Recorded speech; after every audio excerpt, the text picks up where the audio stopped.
Thank you, Kiki. I would like to introduce our third and final speaker this morning. Aline Rezende is an independent curator and researcher of contemporary Brazilian arts and design. She recently finished her PhD in art and design at the University of, and I'm going to have difficulty pronouncing this, the University of Tsukuba in Japan. Is that close enough? And she currently lives and works in Vienna, in Austria.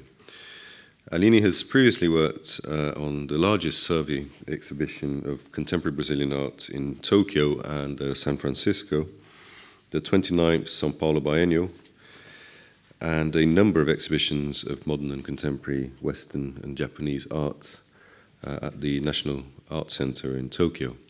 And her presentation is going to be looking at how the work of Mira Schendel has been kind of presented in kind of major surveys of Brazilian modern and contemporary art, particularly through her experience in Japan and elsewhere. So, Aline, thank you.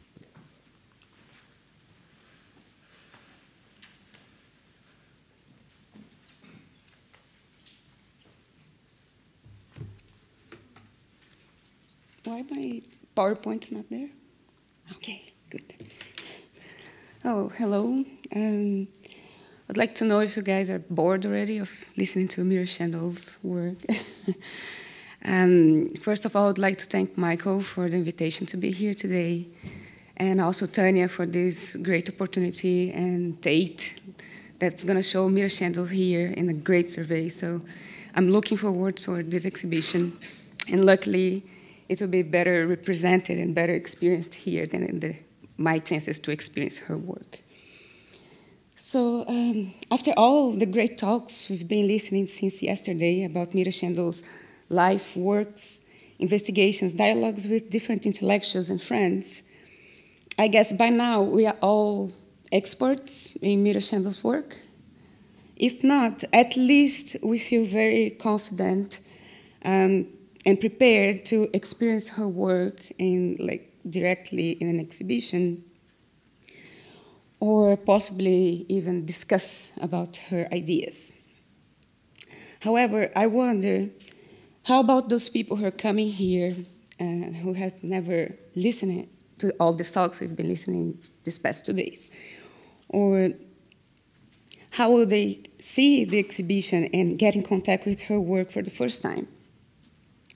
How would be their experience, and why should we care about this? I don't know about you, but my decision to start working with arts was based on a bad experience in an art exhibition, despite, of course, my interest in art and museums.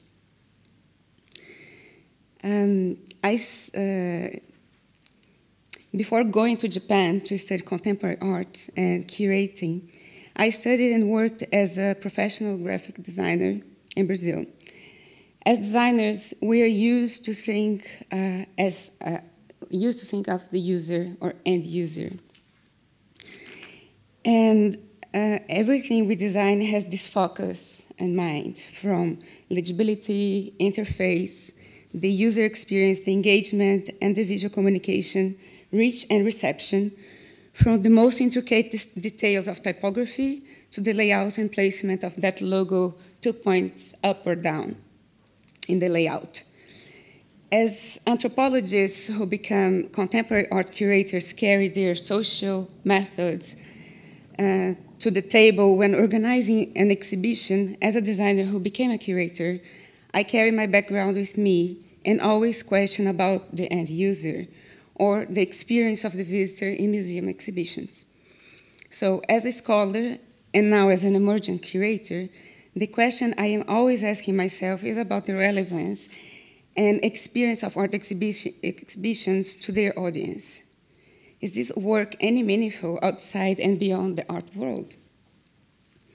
My PhD dissertation title was Curating Experience, the impact of curatorial practice on viewers' engagement with contemporary art in museums. I must emphasize here that I am referring to visual art curators, not educational interpretation, or public program curators. Also, I also would like to just regard that this is an analysis inside museums, not any kind of contemporary art exhibitions, considering their interest and access of a broad public and educational purpose. This paper aims to understand the complexities of displaying conceptual artworks in a museum setting, with a special focus on the works of Mira Schendel displayed in 4 different exhibitions.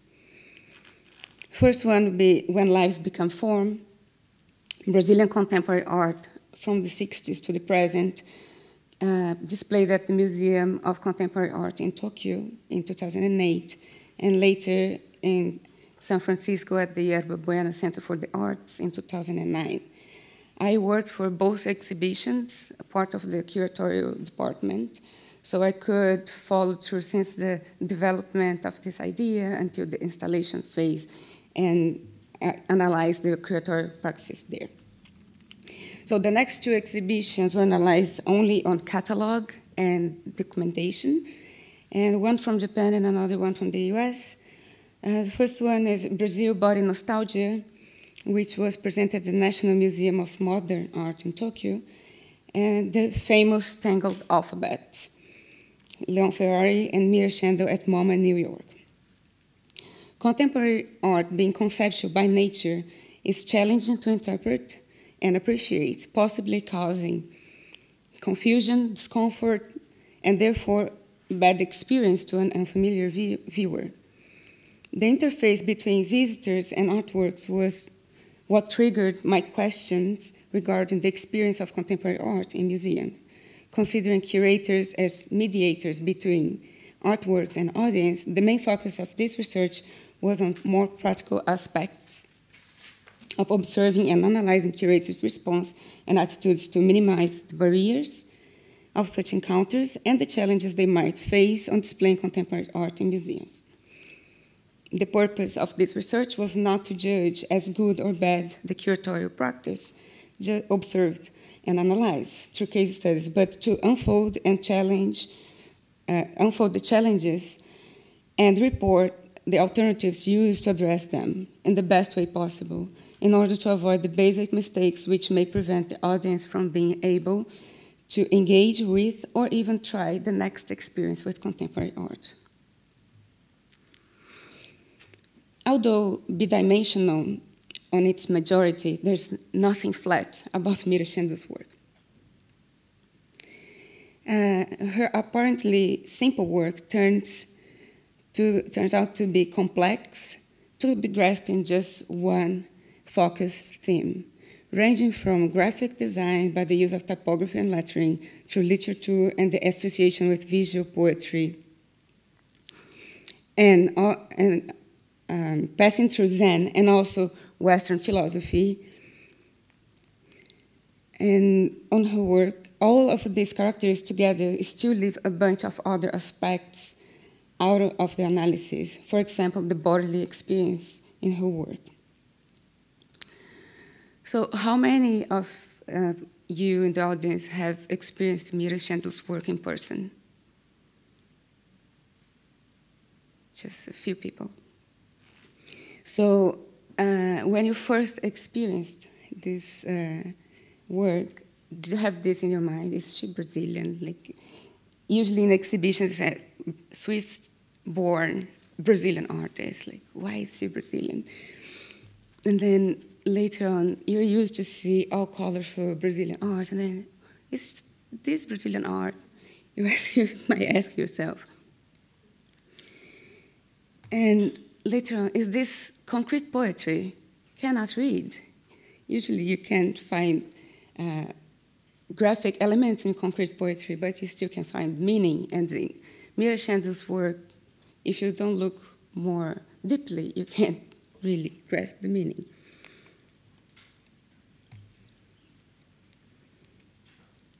So, and also, of course, we always have this question with any contemporary artwork who is abstract. Is this art? One is Mira Schendel's work, and the next one is just a scribble from someone using the telephone. So that's the difference. Be sure, like, if you felt this way, you're not the only one. In a very small and simple statistic, out of 5 specialists in contemporary art, specifically in Brazilian art, I asked them, 5 of them answered no to my question of being specialists in Mira Schendel. 100 of them replied, I know her work and I am a great admirer of it, but I am not a specialist. I will think of someone and suggest to you to talk to you later. I'm still waiting. Nobody returned to me on that. And then I asked, why not? Like, if you admire so much her work, why you're not a specialist? And the answer came as her work is really difficult, profuse, and profound. So remember, they are all specialists. And these answers got me thinking of the reception of her work in a museum setting to a diverse and broad audience, and how to display Mira Schendel, how to experience or enable a better experience of her work. The works of contemporary art are as varied in subject, style, media, and process as they are in ideas and concepts, from traditional forms of art, such as painting and sculpture, to installation art, where visitors have to be an active participant with the artwork, engaging all their senses rather than simple viewing experience in order to appreciate this art form. It's all included in the range of contemporary art. This can be very confusing to the museum visitor, who is used to following certain rules and acting in accordance to the requested formality of a traditional museum setting. This is very challenging to the curator as well, who has to act as an interpreter and educator, among other roles expected to be performed by these professionals, such as the care for the artwork and the safety of the museum environment. As a museum can be a very dynamic public space and a place where people come together for valuable exchanges and experience around visual art, and the curator is in a very powerful and responsible position in the situation, sort of a catalyst in this chamber of elements, especially when it concerns contemporary art. Contemporary art poses a bigger challenges to viewers, in the sense that in order to understand and deal with it, curators have to act as mediators between artists, art, and audience, bringing them together in an interesting and yet comfortable setting to display the arts, provoking a chain of questions and responses, initiating a dialogue, and perhaps increasing awareness of the world around us. According to Wright, and here I quote him, the curator's interaction with the public is key to broadening the understanding about the potential for art and artists to change thinking and to affect cultural change. So now I enter the case studies.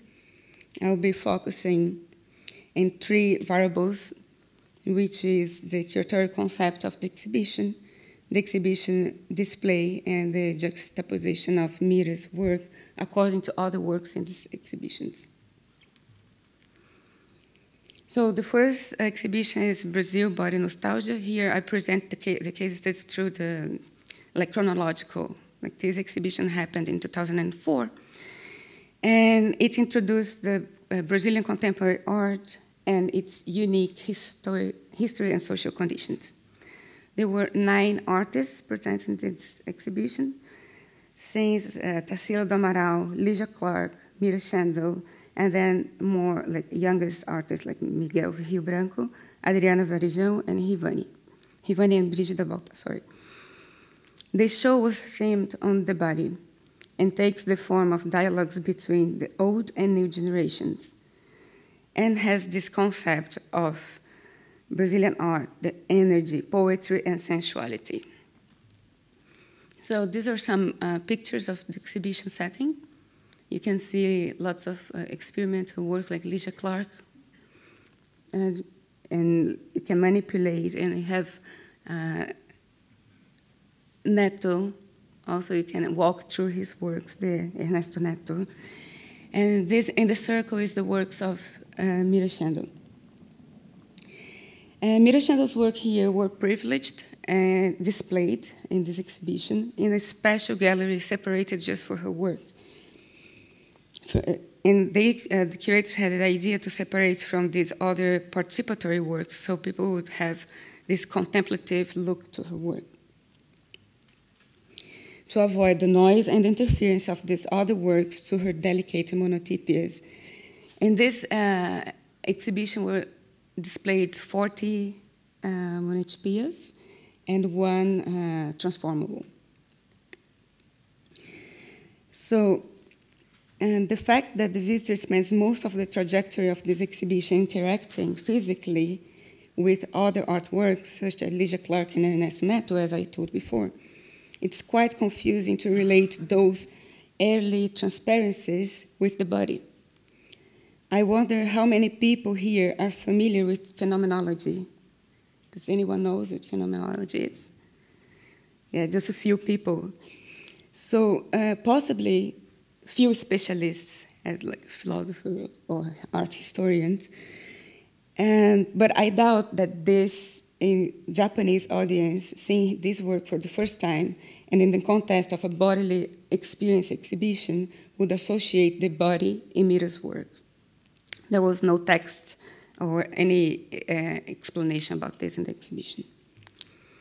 So now I'll go to the next exhibition, the one I worked for.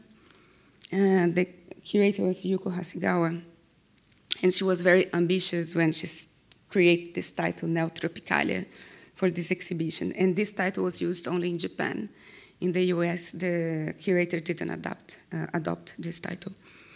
So this exhibition was in the Museum of Contemporary Art, Tokyo, in 2008.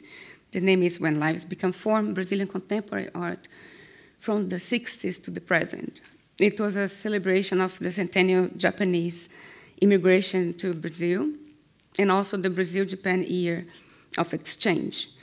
And this exhibition intended to introduce Brazilian creative vitality to the distant and unfamiliar Japanese audience. There were 27 artists, designers, fashion designers, and architects in this exhibition. And the main concept was the joy of life, art to people, Tropicalia and its legacy. So it was an explosion of colors. This is a facade of the museum. This is Beatriz Milhazes' work.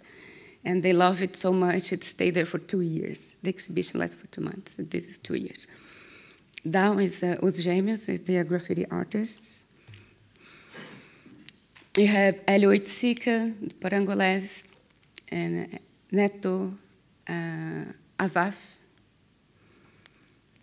And in this room, you can see where Mira Schendel is located, also in the circle there, close to Ligia Clark.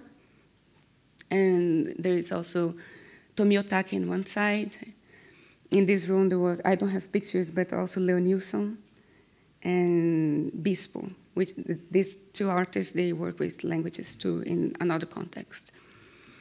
So if you see, if you stop to analyze where Mira Schendel's work is in this exhibition, it's almost undermined. I don't know if someone actually stopped to see her work unless they went there to see it or they knew her work before.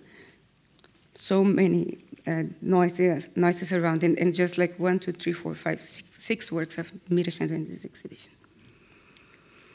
So this is the same exhibition in YBCA, Yerba Buena Center for the Arts in San Francisco. You can see also the profusion of colors. They changed a little bit the works because of loan conditions. So in this case, they displayed Ligia Pape work, which you have to experiment colors to tasting. All these balls, they're liquids with different tastes, and the colors, they're not like symmetrical. Like the red would not be strawberry, red would be taste like lemon, and so on. And all of this are displayed in the same, like the main gallery of this show. The show is, they have 3 galleries, and Mira Schendel, it's, you see the circle, the pink dotted circle there. It's where Mira Schendel's work is. So in the entrance, you have the title of the exhibition, Beatriz Milhazes' work, And in the back, you have, as soon as you enter the exhibition room, you have a picture of Caetano Veloso. And just like on your back is Mira Schendel. So you pass through it and go to the colors and play with the artworks. Okay, so going to the so famous tangled alphabets, and it's famous and polemic at the same time, the way the curator decided to display these works there. And it was held in MoMA, New York, among other places. The conceptual, curatorial concept of this exhibition is based solely on language as a major subject matter, what means they focus on aesthetics. And if you see here, I'll just go and come back. If you can't see the captions and you're not familiar with their work, you think, you have the question, who did what? And they emphasize these similarities between Leon Ferrari and Mira Schendel, also inside the. This is the website of MoMA exhibition, and this is pictures of the installation. So, anything else? So, curating experience, this is some conclusions I draw from my research. So I just want to say here, in this sense, that before, like the exhibitions we saw, Mira was framed under Brazilian art. And in this MoMA exhibition, she grew into Latin American art. And aesthetics, use of language, apparently with diligent search for similarities on the form of their work. Mira and Leon got their works displayed according to their aesthetics, characteristics, and chronology. Through MoMA's website, as I showed before, they present their work in pairs to be read as, in a way, you never know which artwork belongs to each artist. You see the same juxtaposition tendency as I showed in the pictures of the exhibitions. And so it might lead to an erroneous interpretation as these artists work together, or if you don't read carefully the texts on the walls, it might happen. So the quality of museum visitor experience depends on several factors, according to Henry, and I quote here. Some of these factors depend upon the visitor's preparation for the visit. It includes the personal context, the visitor's life experience and interests and expectations through this exhibition, and the social context, whether the individual visits the museum alone, with friends or family, or as part of a group of other factors, while other factors are responsibility of the, sorry, you guys are not even seeing the, other factors are responsibility of the museum staff, such as the atmosphere of the museum, exhibition displays, and public programs. But I believe that there are also possibilities that curators can influence this non-part of the museum staff responsibilities, for example, the social context, personal context, and preparation for this visit. I'll give some examples here, how they did it, and for example, in the Museum of Contemporary Art in Tokyo, they displayed this for a week after the exhibition was opening. Nobody was playing with the parangolés, even though they displayed with a visual aid of Caetano playing with it and a picture, an enlarged picture of Caetano Veloso. Besides, it's a TV screen with a video showing Elliot Sika dancing with the parangolés, but the Japanese audience was never touching the parangolés themselves, just listening to the sounds. So later on, we just did this in the museum with, and posted like this picture just underneath the caption. So it was a visual aid to the. So after that, we saw some people there trying on.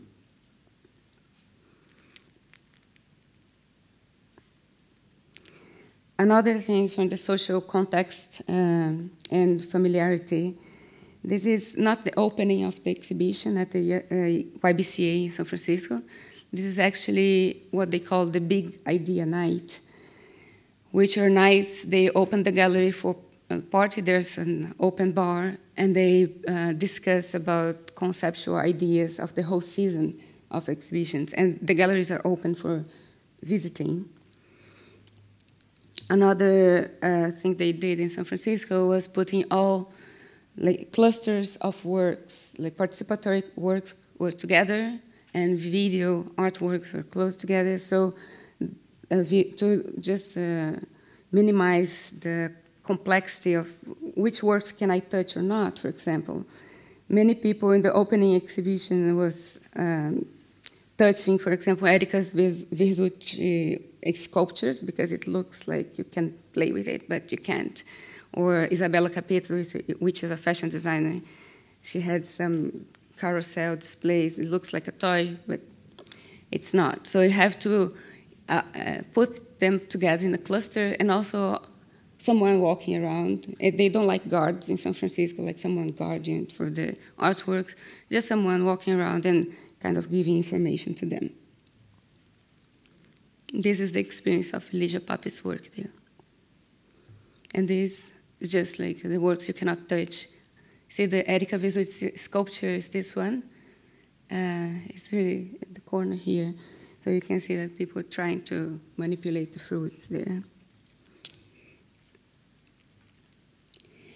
So I presented this, like this visitor-centered curatorial approach as a result of my research. It seems obvious, but it's undermined in the museum settings, in the visual curators as they are developing exhibitions. Usually they develop everything, they think about the concept and all the difficult scholarly texts they have to cope with.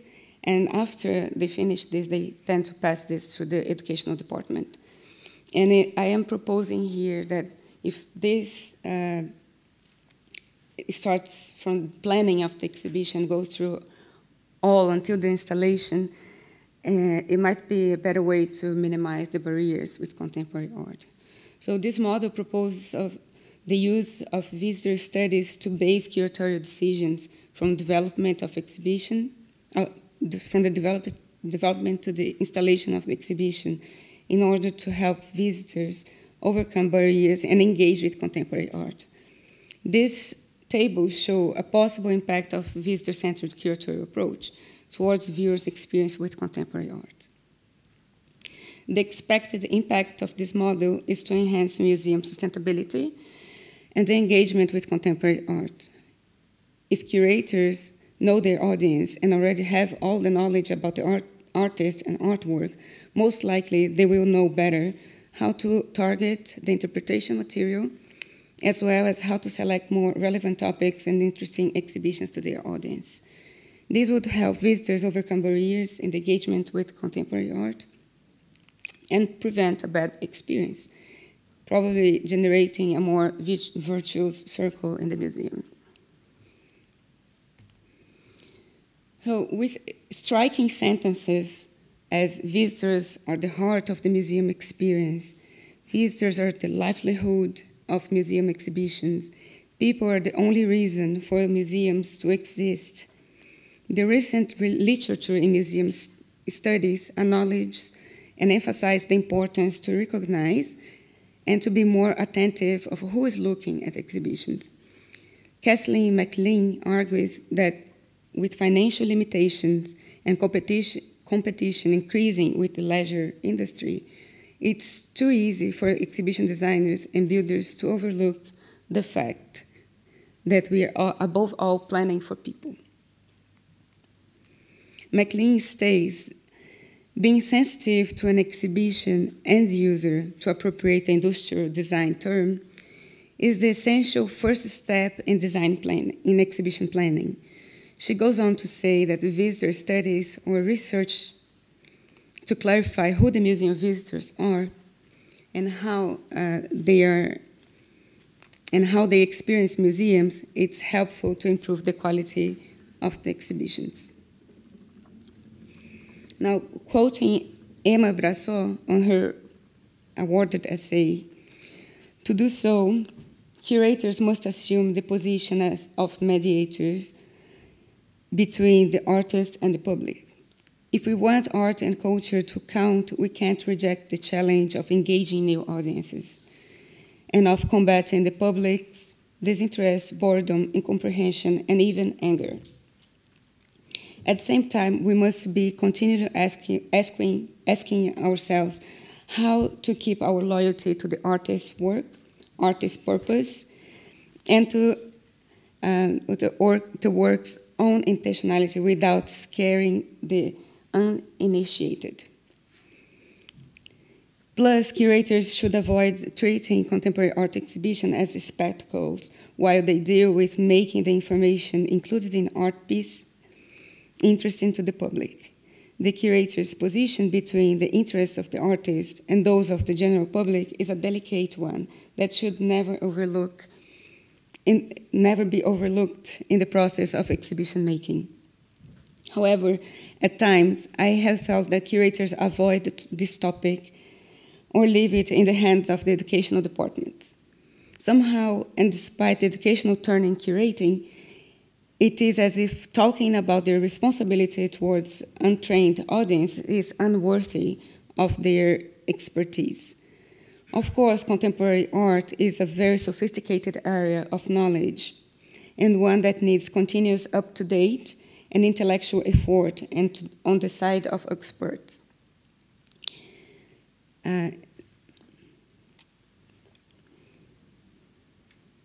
In spite of that, I will insist that to make art count in the broader picture, curators must confront the challenge of making their work proposable outside as well as within the professional sector.